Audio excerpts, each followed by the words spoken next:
और अब बात कर लेते हैं एक्सप्रेसवे के संगम की। तो एक तरफ गंगा एक्सप्रेसवे संगम नगरी तक पहुंचने वाला है, यानी कि एक्सप्रेसवे का काम तेजी से जारी है। तो दूसरी तरफ हम बात करेंगे इटावा में होने वाले कई एक्सप्रेसवे के संगम की। लेकिन सबसे पहले दिखाएंगे गंगा एक्सप्रेसवे से जुड़ा ये बड़ा अपडेट।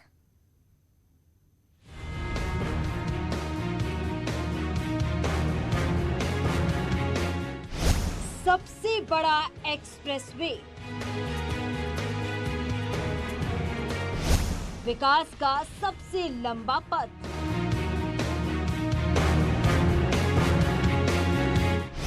उत्तर प्रदेश की तरक्की को मिलेगी नई रफ्तार।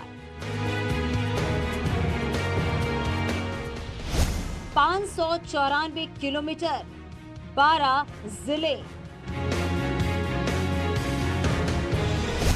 आर्थिक तरक्की को मिलेगा नया आयाम।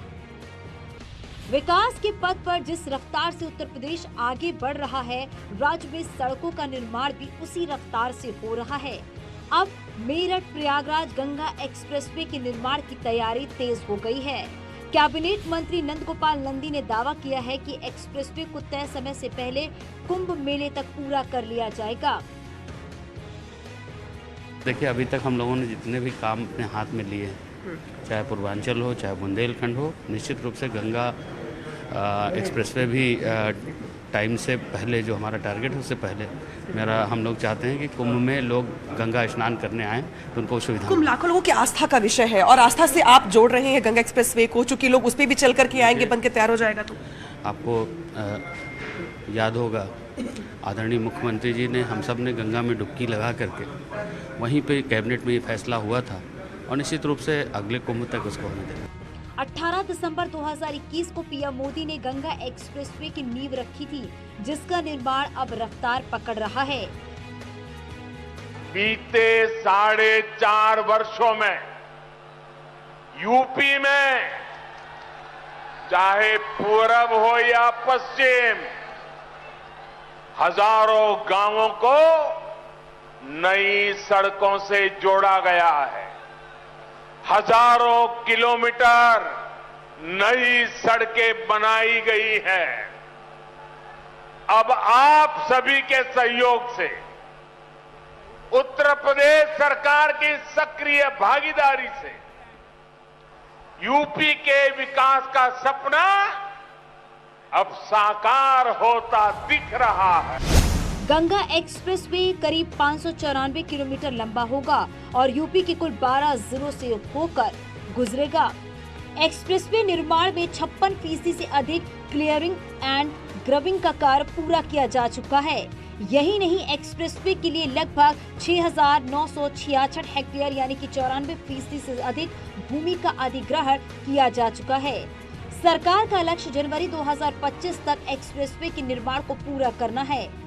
इसके लिए निर्माणकर्ता कंपनियों ने साइट लैब, साइट ऑफिस और साइट क्लियरेंस का काम शुरू किया है, जबकि सरकार की ओर से भी निर्माण कार्य तेजी से पूरा हो सके, इसके लिए लगातार कोशिशें की जा रही हैं।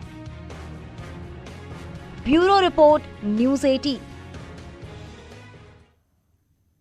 और अब बात करते हैं हाईवे के हब इटावा की। केंद्र सरकार ने चंबल एक्सप्रेसवे को मंजूरी दे दी और इसी के साथ इटावा दिल्ली, मुंबई के साथ मध्य प्रदेश और राजस्थान के कई बड़े शहरों से सीधे सीधे जुड़ जाएगा। चंबल एक्सप्रेसवे को बुंदेलखंड एक्सप्रेसवे से जोड़ा जाएगा, जबकि बुंदेलखंड एक्सप्रेसवे पहले ही आगरा एक्सप्रेसवे से जुड़ते हुए इटावा को नई उड़ान दी है।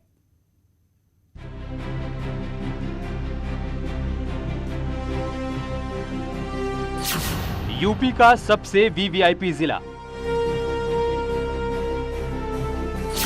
जो बन रहा है हाईवे का हब।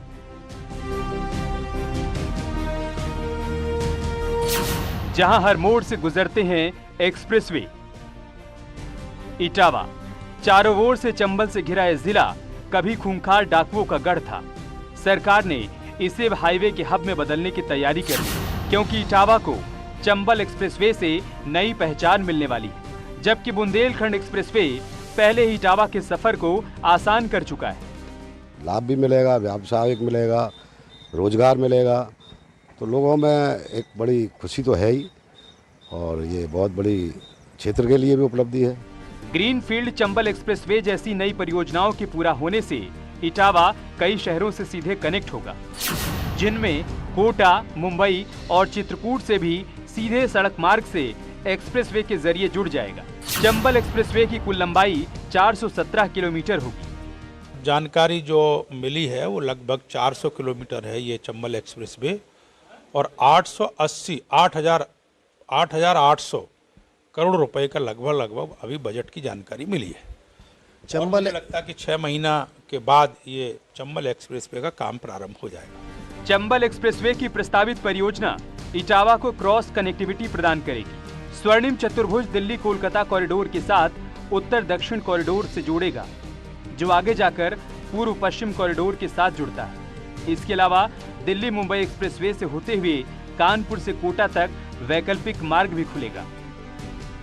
कि कोटा से, जो कोटा राजस्थान में है, वहाँ से जो चंबल नदी निकलती है, तो कोटा से चंबल एक्सप्रेसवे प्रारंभ होगा, और जो इटावा जिले का बुंदेलखंड जहाँ पर है, एक तरह से कहा जाए कि आगरा लखनऊ एक्सप्रेसवे से पहले बुंदेलखंड पर जहाँ एक नगरिया सराबा गांव है, वहाँ पर ये चंबल एक्सप्रेसवे बुंदेलखंड एक्सप्रेसवे से मिलेगा।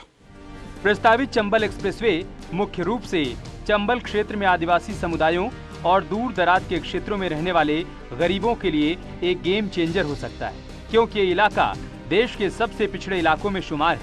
साथ ही तीनों राज्यों यानी एमपी, राजस्थान और यूपी के किसान भी इससे लाभान्वित होंगे। बुंदेलखंड एक्सप्रेस से जुड़ने और क्षेत्र में बड़ा रोड, बड़ी एक्सप्रेसवे निकलने से लोगों को काफ़ी सुविधाएं बढ़ेंगी, रोज़गार के अवसर भी मिलेंगे, जो ज़मीन है उनकी भी कीमत बढ़ेगी।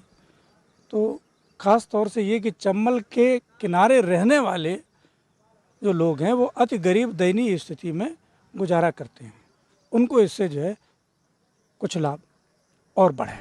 यानी एक तरफ इटावा को हाईवे के हब में विकसित होने से नई पहचान मिलेगी, तो दूसरी तरफ ये हाईवे दशकों से उपेक्षित आदिवासी समुदाय के उद्धार का जरिया भी बन सकते हैं। इस तरीके से बुंदेलखंड एक्सप्रेसवे के बाद अब एकाएक चंबल एक्सप्रेसवे का ऐलान किया गया। करीब 8,800 करोड़ रुपए की यह योजना है और इसके इस साल के आखिरी में शुरू होने की उम्मीद जताई जा रही है। तो इस तरीके की तस्वीर अब बन चुकी है कि जो उत्तर प्रदेश का इटावा है वो कहीं ना कहीं एक्सप्रेसवे हब के तौर पे तब्दील होता हुआ चला जा रहा है। कैमरामैन रजत सिंह के साथ दिनेश शाक्य, न्यूज़ 18 इटावा।